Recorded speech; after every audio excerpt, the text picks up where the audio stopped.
Naranasan mo na bang sumunod half-heartedly sa ipinagagawa sa iyo ng iyong boss, pero sa bandang huli, sobrang thankful ka dahil nagpasya kang sumunod? Remember that there is blessing in obedience. Lilinawin ko lang na ang pagsunod na ito ay hindi sa mga bagay na taliwas sa kung ano ang tama at matuwid. We obey our superiors in accordance to what the Word of God teaches. Kung ang ipinagagawa sa iyo ay illegal o masama, dapat lamang na hindi mo ito sundin. Pero kung ang assignment naman ay in accordance to what God teaches, wala itong lalabaging batas ng Diyos o batas ng tao, kahit hindi mo pa ito masyadong feel o type, you need to obey your boss. Tandaan mo, may pagpapala sa pagsunod. Magandang araw, ako si Maloy Malibiran sa Lumbides para sa Pro Tips, partner mo sa inspiradong trabaho at negosyong umaasenso. Paano tayo susunod kahit na may mga panahong kay hirap nitong gawin? Tip number 1, trust that your leaders know better. May mga pagkakataong hindi natin maunawaan ang takbo ng utak ng mga nakatataas sa atin. Pakiramdam natin, hindi nila masyadong napag-isipan ang kanilang desisyon o kaya naman ay may mas maganda pa sanang ginawa ang management para sa kapakanan ng kanilang mga empleyado.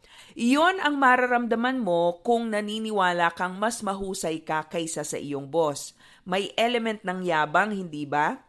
Leaders and bosses almost always have a different view and perspective. Hindi sa lahat ng pagkakataon ay tama sila, pero mas madalas, mas malawak ang pananaw nila sa mga sitwasyon at pangyayari sa inyong organisasyon. You see a piece of the puzzle. They are expected and required to take care of the big picture. So trust that your leaders know better. Tip number 2. Trust what God's Word says about obedience. The Bible encourages obedience to authority. Para sa kaayusan ng ugnayan sa tahanan, sinasabihan tayong marapat lamang na sumunod ang mga anak sa kanilang magulang. Para harmonious ang pagsasama ng mag-asawa, ang mga asawang babae ay hinihimok na pasakop sa kanilang mister. Gayon din naman sa ugnayan ng magkakatrabaho.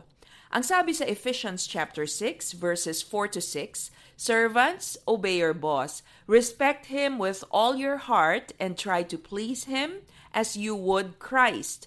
Obey not only when he is looking at you as if you were pleasing a man, but obey as the servants of Christ and do with all your heart what God wants you to do. Work gladly as if you were working for the Lord and not for men.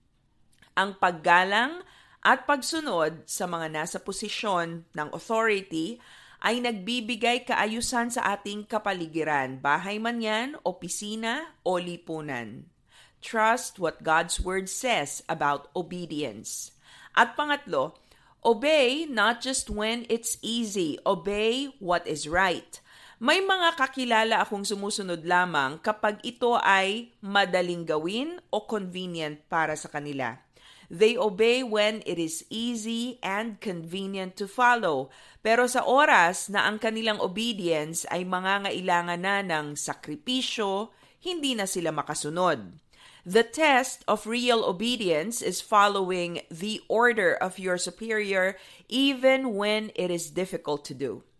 May God give you the heart to obey Him and the leaders whom He has placed above you. Tandaan mo, may pagpapala sa pagsunod. Para sa Pro Tips, ako si Maloy Malibiran sa Lumbides. Be a blessing in the workplace today.